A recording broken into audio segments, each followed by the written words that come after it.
All right, guys, let's go ahead and get into investment company and insurance-based products. We're going to cover Unit 4 in the SIE 3.0. So let's start out talking about the Investment Company Act of 1940. This act stated that the investment companies would be categorized in three different ways. There's going to be unit investment trusts, there's going to be management companies, and then there's going to be what we call a face amount certificate. There's very little that we need to know about face amount certificates. Know that they're not managed, know that they're issued by a bank, know that they're going to mature at a certain period. They act a lot like a zero coupon bond, but of course, they're not classified as one. Then we have the UITs, the unit investment trusts. The unit investment trust, the only time we're really going to see this is if an insurance company is not taking on its own separate account. If they're having somebody else manage that, then that's managed as a unit investment trust. However, if an insurance company is overseeing its own separate account, then it must be classified as an open-end management company, just like a mutual fund. Which leads us to that last one, the management companies. Management companies were subdivided into two categories. So we have the open-end management company and we have the closed-end management company. Now, for the purpose of this test, there are some major differences, this test and your Series 6 as well. So let's go ahead and take a look at those major differences between the open-end and the closed-end management companies. Here we start out with the issuer. When they're issuing securities, an open-end management company has a continuous primary offering of an unlimited number of shares. There's a constant purchase and redemption that's taking place in a mutual fund versus a closed end where it's a single offering. Now, the open-end company, although it's a mutual fund, when you purchase shares from that mutual fund, it's shares of common stock in that pool of investments, that mutual fund. Whereas with a closed-end management company, you're purchasing common stock from one issuer, preferred stock from one issuer, a debt security from one issuer. Then we have when we're purchasing those shares. In an open-end company, we can purchase those shares as both full or fractional shares. So I always use the example, if I have $50 to purchase and the share price is $20 a share, then I could purchase 2.5 shares. Whereas with a closed-end company, in that same position, if I have $50 and they're $20 per share, in a closed-end company, I can only buy full shares. Therefore, I could just buy 2 full shares and then have money left over for a pizza. As far as offerings and trading, everything that's offered is also redeemed by that mutual fund. Unlike in a closed-end company, when the issuer issues it in the IPO, they're getting the money at that time. However, anything after that would be done in the secondary market where one investor would sell to another. So as a mutual fund, I'm purchasing it from the pool of investments and redeeming it back to that pool of investments, back to that mutual fund. In a closed-end company, the issuer is never buying back their shares from an investor.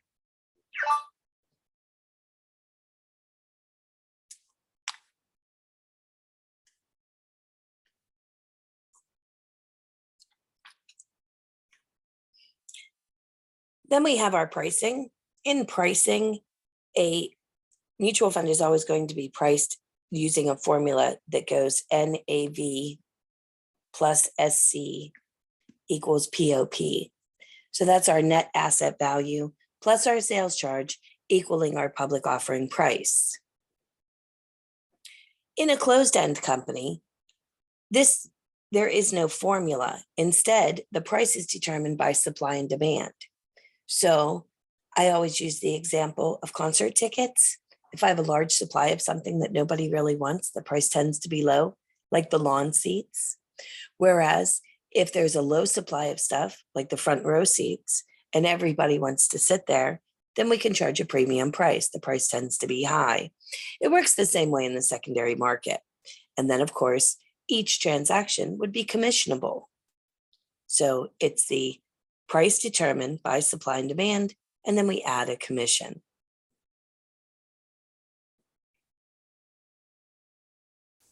If you remember back in Unit 2, we talked about the rights that a common stockholder has. We said they have something called a preemptive right. We said that they have a voting right.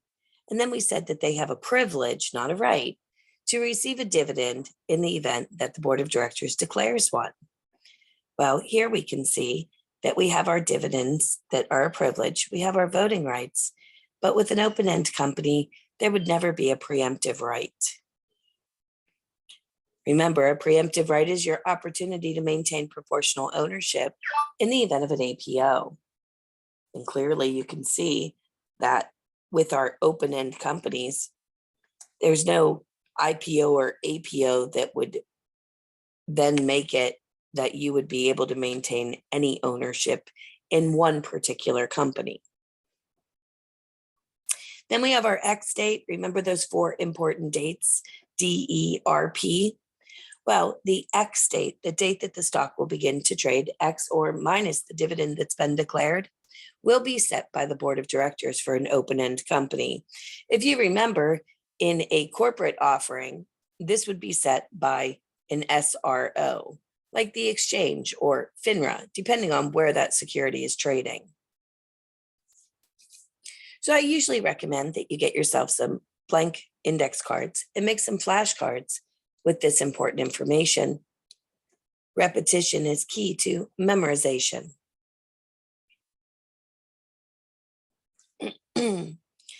Now, in dealing with mutual funds only from this point forward in this unit, we're going to talk about what we call loads. Loads are equal to sales charge, right? So loads could also be called sales charges or SC. In a front-end load, we call this a Class A share. A front-end load will be whatever the difference between the NAV and the POP is. Remember, I said the formula, NAV plus SC equals POP. So the sales charge, the load, is whatever's right here. Now, the law says that this can never be greater than 8.5%. unless there are no breakpoint advantages. We're going to talk about breakpoint advantages on the next slide, but just know that the maximum allowable sales charge for a Class A share offering a breakpoint is 8.5%. Then we have our Class B shares, also known as a back-end load, sometimes referred to as a CDSC. Now, a CDSC is a contingent deferred sales charge. Contingent means that it depends. Deferred means at a later time. So it depends what's going on at a later time to tell us what the sales charge will be.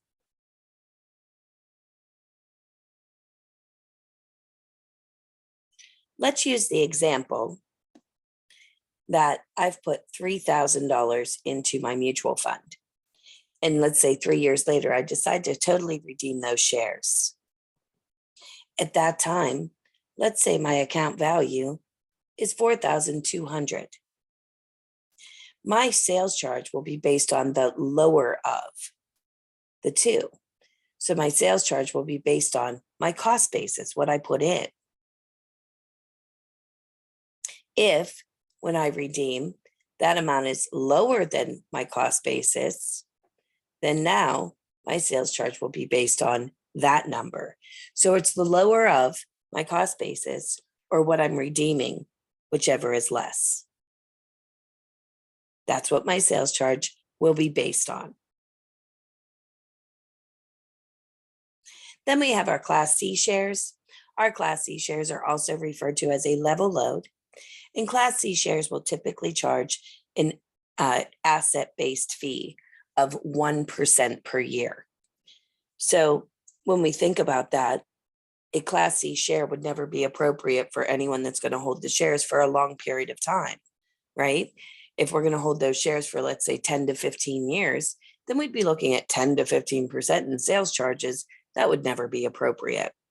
Certainly, we would much rather see a front end load sold in that situation where the maximum sales charge could be 8.5. Then we have our no loads. Our no loads does not carry any type of sales charge per se, but there is still some charges that are in there. They're very, very minimal. This is typically what you'll see in a money market. So let's talk a little bit more about this Class A shares. Remember, I said we have our breakpoints. Now, if breakpoints are allowed in a Class A share, many times they are, we'd know by looking in the mutual fund's prospectus. As I stated, the maximum allowable charge could be 8.5%. But let's say they didn't allow these at all, then it could not be more than 6.25%, also known as 6.25.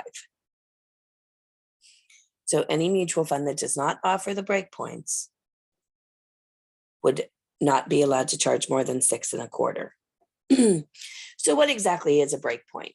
Well, a breakpoint allows you to reduce your sales charge through a quantity purchase.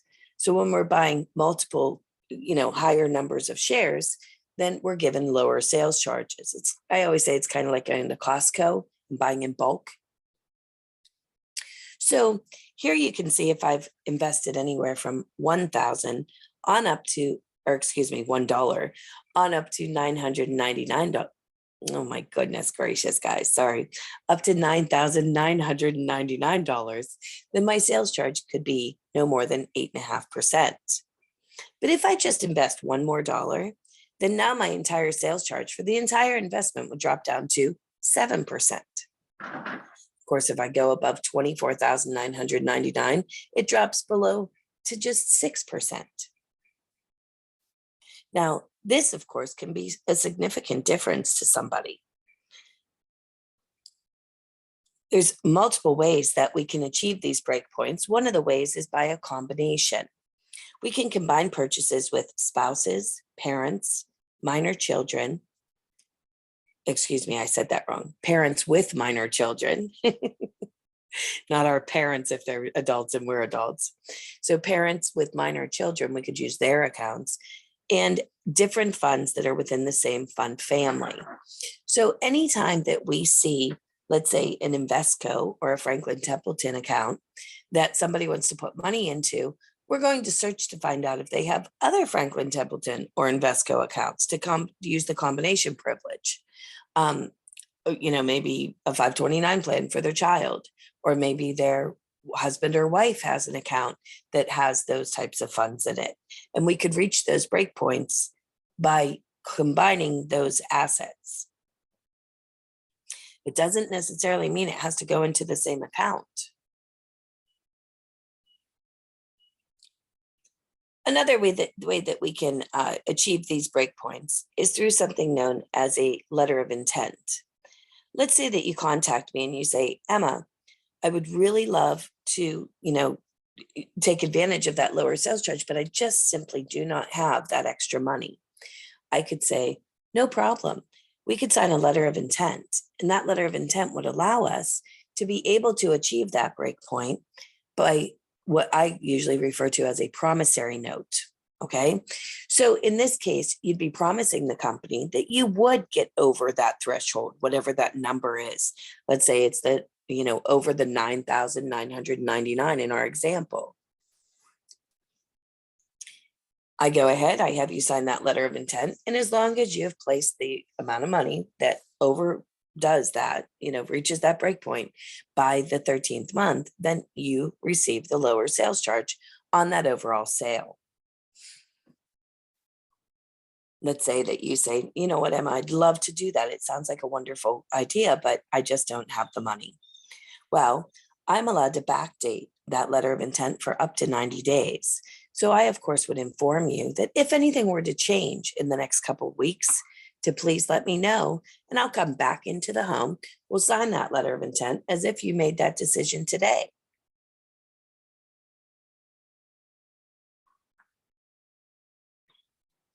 Another way that we can achieve our breakpoints is through what we call a rate of accumulation.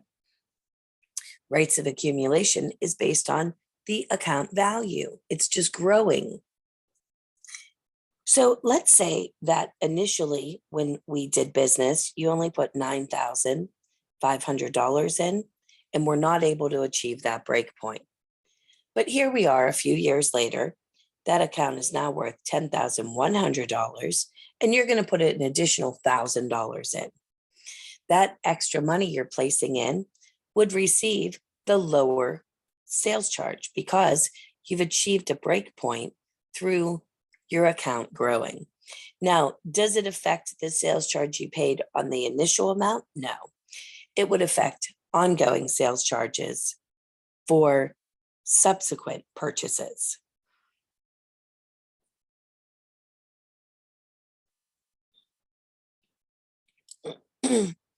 And then, of course, just to finish up on that conversion privilege, like I had stated, if you're going to have the opportunity to combine funds, your wife, your children, things like that, or an account with another broker dealer, but it happens to be in the same family, then we can go ahead and do that conversion for the breakpoint. An exchange allows us to exchange from one fund family to another. Let's say that you chose to buy a Franklin Templeton Growth and Income with me, but you had a Franklin Templeton Aggressive Growth with another broker dealer. We could actually take that money from that broker dealer and bring it over to be in the Growth and Income account now. Now, understand when you're selling one, even though it's in the same family of funds, you may have a taxable event if you sell for more than what you placed into it. We call it a capital gain, right? So keep in mind that the exchange or conversion privilege may create a taxable event. Even though you're staying within the same family of funds, you're technically selling one asset to get another. Now, down at the bottom of the slide here, you can see it says breakpoint sale. It's a rules violation. Don't do this. A breakpoint sale is when I fail to let you know that you're within reach of a breakpoint. You see, the only person that would benefit is me because I'd get a higher commission. Therefore, it is my job to let you know when you're able to receive a breakpoint. I would always introduce this information to a customer because you just never know what type of money they have around that they haven't told you about. And that may be attractive to them to be able to put it in, allowing themselves to achieve the lower sales charge. So once again, the maximum allowable sales charge for an A share is 8.5% as long as it's offering breakpoints. But if it does not offer the opportunity to reduce your sales charge through quantity purchases, then it would only be allowed to charge a maximum of 6.25%.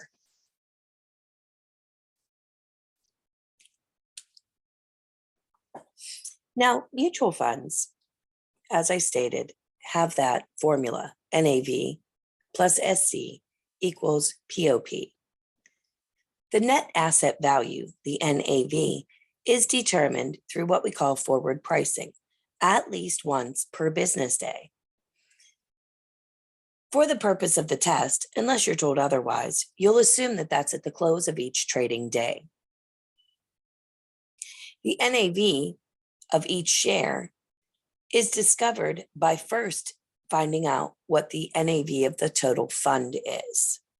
So when we look at all of the assets that are included in the mutual fund, all the different stocks and or bonds, we'd take the total assets, we'd subtract the total liabilities, and that would give us the NAV of that fund, of that pool of investments.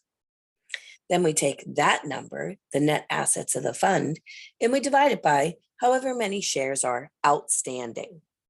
That allows us to determine what the NAV per share is, what each share is worth. I do want to take a moment and apologize to you guys. As you can see, I'm a little bit under the weather. So I got a little bit of crackling to my voice, and I know that can be horribly obnoxious. So just trying to get through and make sure that you guys have all your videos. Now, as we go through these couple slides, let me tell you, I really think Kaplan dropped the ball a little bit on this one because they could be a bit confusing. So all I'm going to explain to you is that understand that this is the calculation itself, assets minus liabilities divided by the outstanding shares. That told us it was $10 per share. But what we want to make sure you understand is as people are purchasing, new money is being put in, it of course is going to add new money as far as assets. And of course, that would purchase additional shares. So it would add more outstanding shares. Of course, taking money out would do the same. It would subtract assets as well as subtracting outstanding shares. So that's all that those slides are trying to represent. I think that it would have been more fun to change up the NAV, but that's okay. I see what they were trying to do there. Then we have what we call some fund expenses. Now, fund expenses will cover things like the manager's fee, which, by the way, the portfolio manager, the fee that they get paid is always going to be the largest expense to the fund. This covers things like our 12B1 charges that allow us to use that money for commissions and advertising and printing and distribution funds, the fund's information, as well as all administration costs and the cost of the board of directors. These fund expenses for an A share and a no load are not allowed to be greater than 0.25%. For a B and a C share, they cannot be more than 0.75%.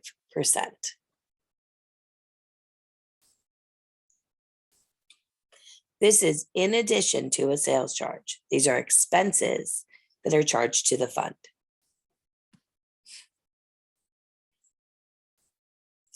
Now, you may run into on your exam the situation where you may have to do some calculations. They're pretty easy, okay? Pretty basic idea.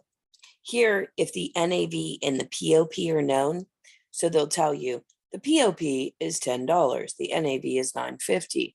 What's the sales charge? Well, of course, we can tell the difference between there is 50 cents, but they want a percentage.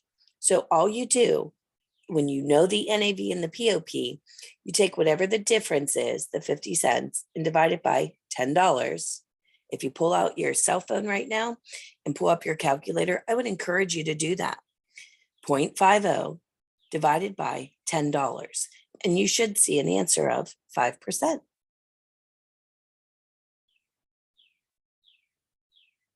So go ahead and do that. If you need to, pause me for a moment while you make sure that you understand that. So the difference between POP and NAV is 50 cents. But you take that 50 cents and divide it by POP, and that tells you what the sales charge percentage is.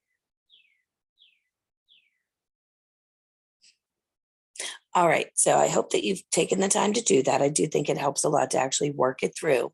Then we have, if the dollar amounts for the NAV and the percentage of the sales charge is specified, then you have to determine what the POP is.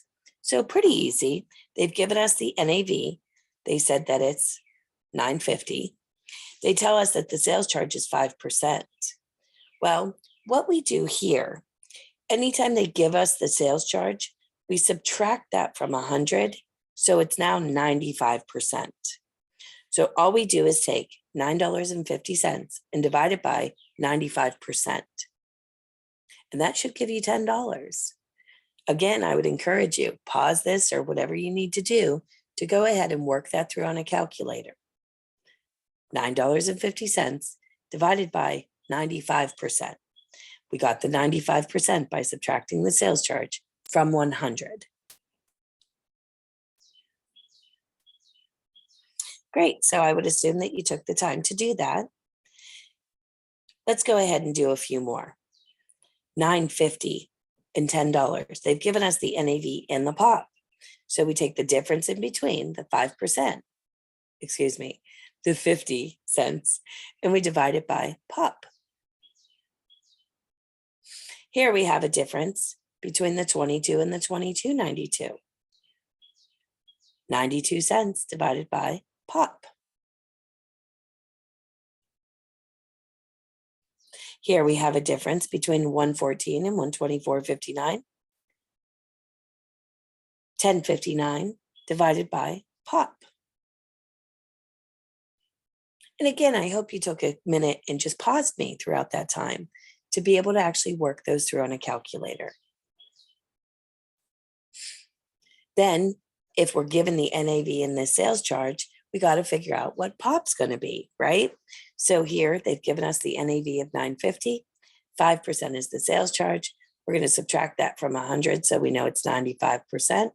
We did this equation just a few minutes ago. 950 divided by 95% should give us $10 as the POP.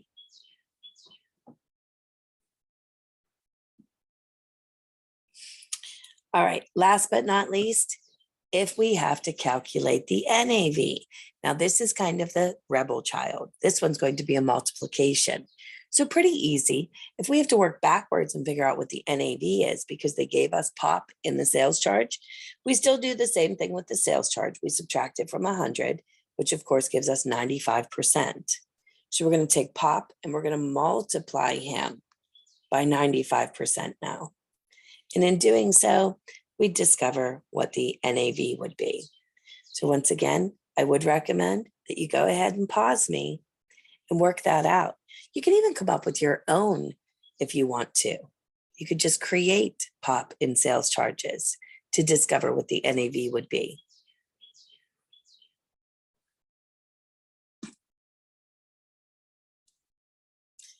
All right, so we do have some disclosure documents for mutual funds.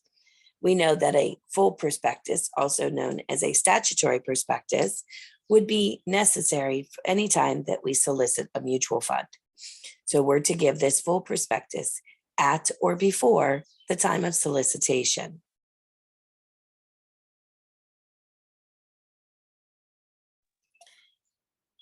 According to Rule 498, we are permitted to use what we call a summary prospectus in order to solicit.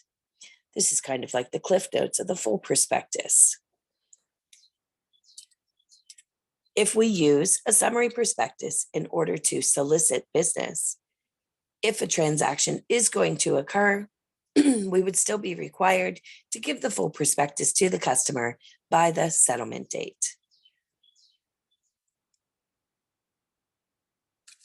Then we have what we call a Statement of Additional Information, SAI. If a customer requests information that's over and above what was required to be in our prospectus, then we are required to give that information to the customer within 3 business days of their request.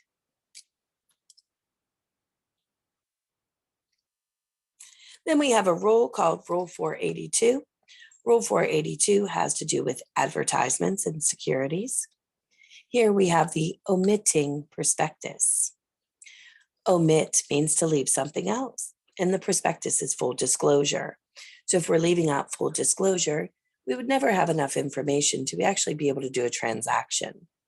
So it's important to note that omitting prospectus is referencing that no sale can be made from a mutual fund advertisement alone. There's simply not enough information.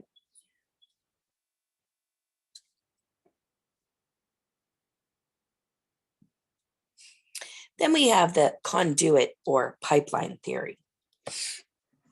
When we're talking about a mutual fund, this is covering the taxation of that mutual fund. Now, the IRS calls this a subchapter M, sometimes referred to as a regulated company. So subchapter M, regulated company, pipeline theory, and conduit are all going to mean the same thing. So what it's saying is when we take the dividends plus the interest that's in a mutual fund and we subtract the expenses from it, it's going to give us what we call the NII. That's the net investment income. Well, this theory says how much of that NII is paid out to the customer decides how much taxation the mutual fund will have. The conduit or pipeline theory says that at least 90% of that NII must be given out to the customers in order to avoid full taxation on any earnings in the mutual fund. So let's take a look at an example here. We have the dividends of 500,000, interest of 600,000, and expenses of 100,000. So we added the dividends and the interest, and then we subtracted the expenses, and that leaves us with a cool million. Well, as I said, the conduit or pipeline theory says that we must pay out at least 90%. So let's use the first example here. Okay, assuming this is the million, let's say that we distributed 900,000. That would be 90%, wouldn't it? Therefore, the mutual fund would be taxed on what they held. And of course, the customers would be taxed on what they receive. The next one, we have our million here. If we distribute 950 of it, then that's 95%. So we have fulfilled the conduit theory. We did at least 90. So only 5% will be taxed to the mutual fund. The rest will be taxed to the customers that they receive it. Last but not least, we have our million. We retain 150,000. We only distributed 850,000 of it. That's only 85%. Well, in this case, the mutual fund will be taxed for all of the earnings. And of course, the customers will be taxed for what they receive as well.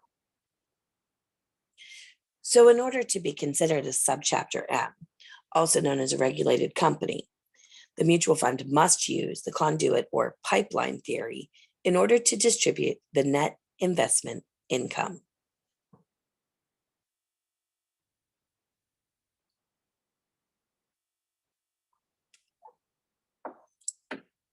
All right, guys, let's go ahead and move on and talk about life insurance.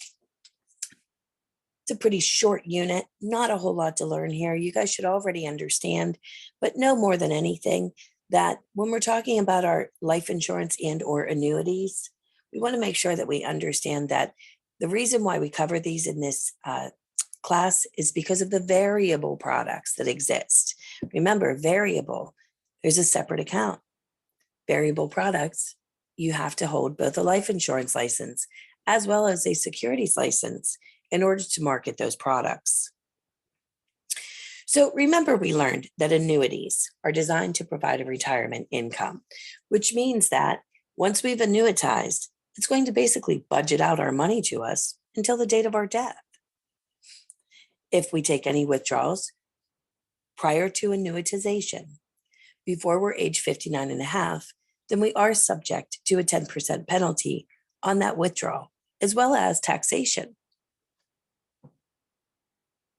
The stream of the payments are going to be guaranteed to us, but depending on what type of annuity we buy, the payments, the amount of the payments will not be guaranteed. Many annuities have surrender charges if we take money out prior to annuitization.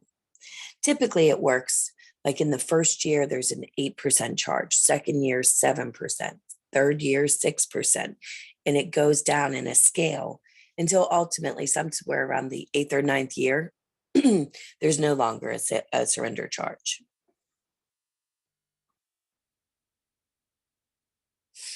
Now, fixed annuities, they're the easy one. We can sell those now with a life insurance license. So these are invested in a general account. They have a guaranteed payout. The insurer is going to bear the risk. Let's say that they say, oh, we're going to fix this annuity at 4%. Well, what if it's not paying 4% in the market? Then the insurer is still responsible for giving you that 4% that they guaranteed you. But you as the owner take on a type of risk known as purchasing power, also referred to as inflation risk, because you've said you're okay with 4%. Well, 4% is all you'll ever get. If interest is at 6 or 7%, like it is now, then you've lost the purchasing power of your dollar that you're earning. That's inflation risk. Now, of course, we learned about indexed annuities as well. And we should know that indexed annuities are a type of fixed annuity, but that payment is just going to be based on a particular index rather than a fixed amount that the insurance company has stated. But it still is going to be only a life insurance needed to market that product. Then, of course, we have our variable annuities. If you haven't been taught this way, I would encourage you to do this. Put your two fingers up, like you're saying two, like your index and your middle finger, right? Put those up. And if you hold them up, you can see that that makes a V, doesn't it? So anytime that I think of variable, I put those two fingers up and I think of the two licenses that would be necessary. I also think of another account called a separate account that's going to exist in this type of annuity. Now, these have what we call a hedge against inflation. It means it has the opportunity to keep pace with inflation. That doesn't guarantee that it will, but it has the opportunity to do so. But in this case, the investor, you would assume all the investment risk. Variable annuities are considered to be a securities product. And suitability in a variable annuity is the primary consideration. Please note that variable annuities are the least liquid product that exists. It lacks liquidity.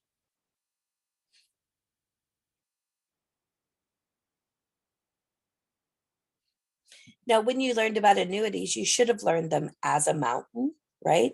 Pretty simple concept. We know that annuities have a pay-in period. We call that the accumulation phase. And they have a pay-out period. We call that the annuity phase. In the pay-in phase, we can either pay in as a lump sum or we can pay in periodically, like monthly or quarterly or annually. We make a decision to annuitize here at the top of the mountain. We call that an immediate or a deferred annuity. Immediate annuities are defined as beginning to take your monthly payments 12 months or less from the date that you initially purchased the contract. A deferred annuity would be later on or greater than 12 months from the time that you initially purchased the contract. Pretty simple. The payout phase is always going to be a life annuity, but how you choose to get that life annuity will depend on how much money you're going to get. A straight life annuity will always pay the highest amount to the annuitant. A joint and survivor type of annuity payout would be the lowest monthly check.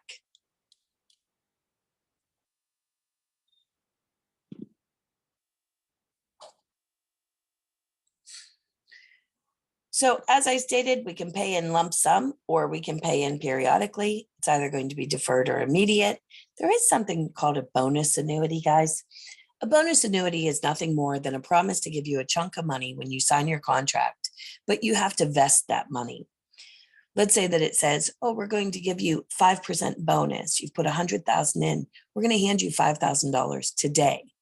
But although it'll show in your account, if you don't keep this annuity for, let's say, 60 months, that money's not yours, nor was it ever.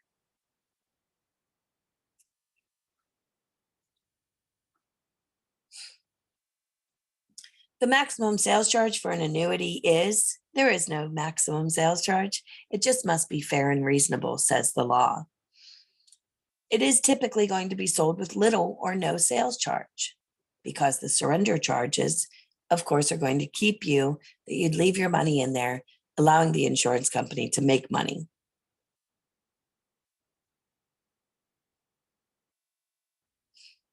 This, of course, creates what we call a CDSC, a contingent deferred sales charge, which of course depends on later on what happens as to what you'll pay, if anything, for your sales charge. All right, in the accumulation phase versus the payout phase.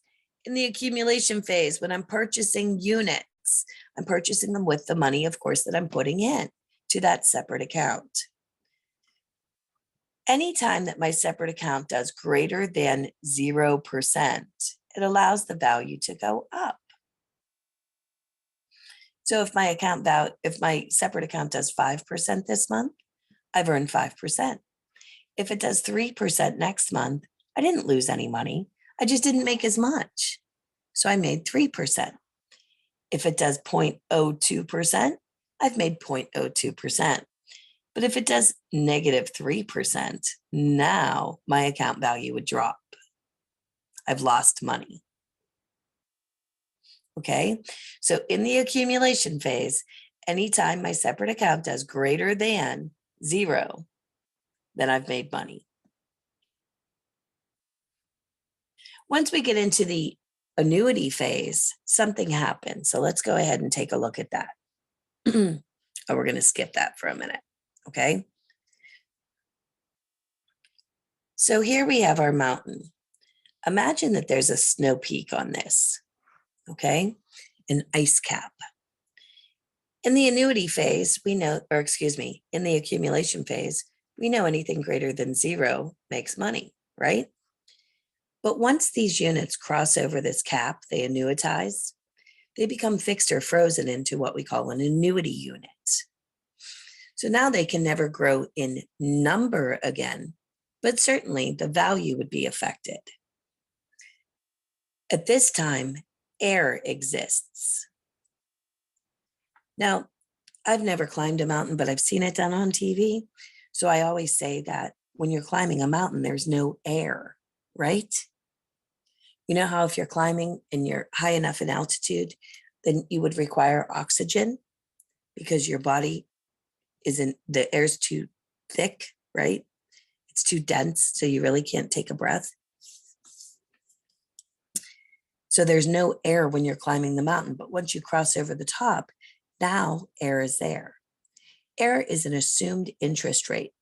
It's a benchmark or an expectation that the insurance company sets, stating that this is what they think your account's going to be capable of earning. So anything your account does earn has to be compared to that in the annuity phase. And this, of course, would determine how much your checks will be. So let's go ahead and back up here and take a look. When we annuitize, things like age matter, our gender, how we chose to get our payments, how much money's in the contract, as well as our investment return as compared to air. Now, age, obviously. If I'm older than you, my payments will be bigger because I'll die sooner, assuming we have the same amount in our account.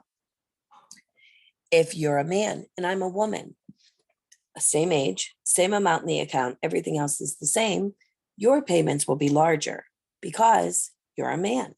I always tease and say, women kill men, right? You sign up for it, guys, right? The men sign up for a very, very slow, painful death. It's a volunteer position. So if you just remember that little joke, right, then it's easy to remember that the guy's payment would be more because that's their compensation for allowing us to kill them slowly. The payout option. The payout option, if I choose a life annuity and you choose a joint survivor, your payment will be less than mine, as I stated earlier. The amount of the contract, if you have $1 million and I have 100,000, of course, your payment will be larger. And then, of course, depending on our choices in that separate account. If I choose more aggressive type of strategy in that separate account, taking on that risk, then I more likely will have higher payments because they'll typically be higher than air.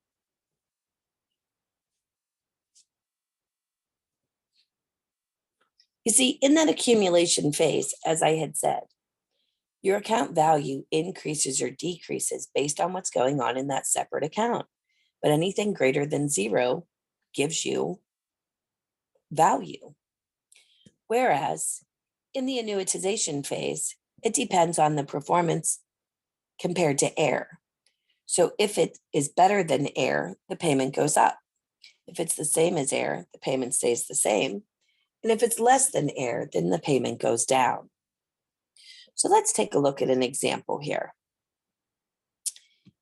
Let's say that I've annuitized, and based on my age, my gender, the amount of money I've put in my account, and air, The company says, Emma, we can give you $1,000 a month, assuming your separate account can earn 5%. Well, here the first month, my separate account earns 6%. So I compare that to AIR. Comparing that to AIR, it's bigger. Therefore, you can see that my check amount goes up. In the next month, I did 6% again, but I don't compare to last month. I compare to AIR. As you can see, it's greater than AIR, so my next month check goes up. In the next month, my separate account earns 5%. Compared to AIR, it's the same. So as you can see, the next month stays the same. In the fourth month, my separate account does 4%. Compared to AIR, it's less than AIR, causing next month's check to reduce. The following month, it does 5%. Compared to AIR, it's the same. Therefore, next month's check is the same. So if AIR is 5% and my separate account does 4%, will my next month's check be higher, the same, or lower? Well, 4% compared to AIR is less. Therefore, it will be lower.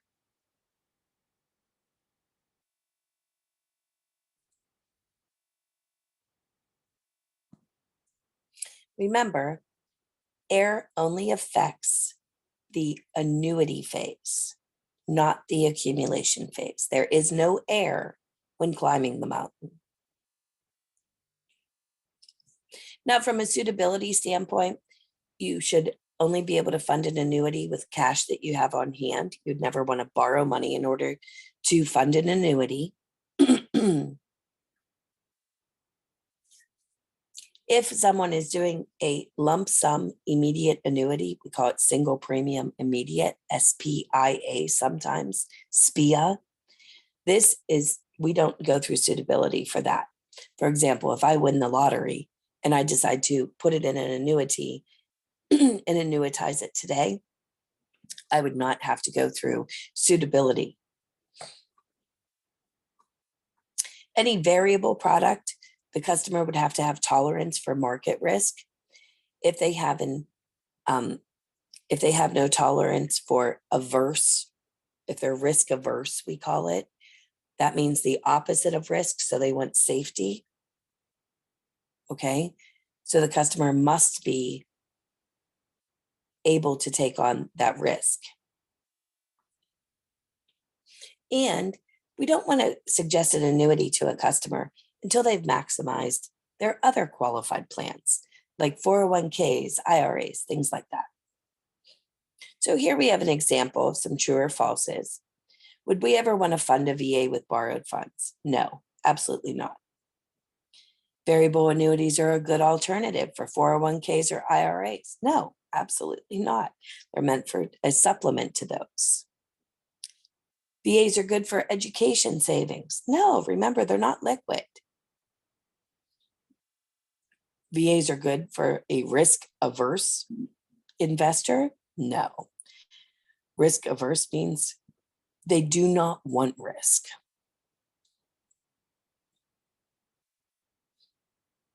All right, and finishing up here, we're going to talk about a 1035 exchange, which again, this is information you should know from your life insurance. I always teach it like this. A 1035 exchange allows us to transfer one contract into another without having tax ramifications today. We can go life to life, life to annuity, and annuity to annuity. So L to L, L to A to A. I always kind of tease, and this is how I teach it in class, all right? So deck the halls with boughs of holly, right? Deck the halls with boughs of holly. La la fa la la la la la la la la, right? So it's la la la la la, L L A A. But I would never say deck the halls with boughs of holly and then say all. Okay, so I'd never go annuity to life. It's always life to life, life to annuity, annuity to annuity. But a 1035 exchange would not permit an annuity to a life insurance. So it's kind of a fun way to remember it. Again, with my lovely raspy voice, it probably wasn't the most pleasant sound, and I do apologize, but it certainly drives the point home. All right. So that's it for Unit 4, and I will see you in Unit 5.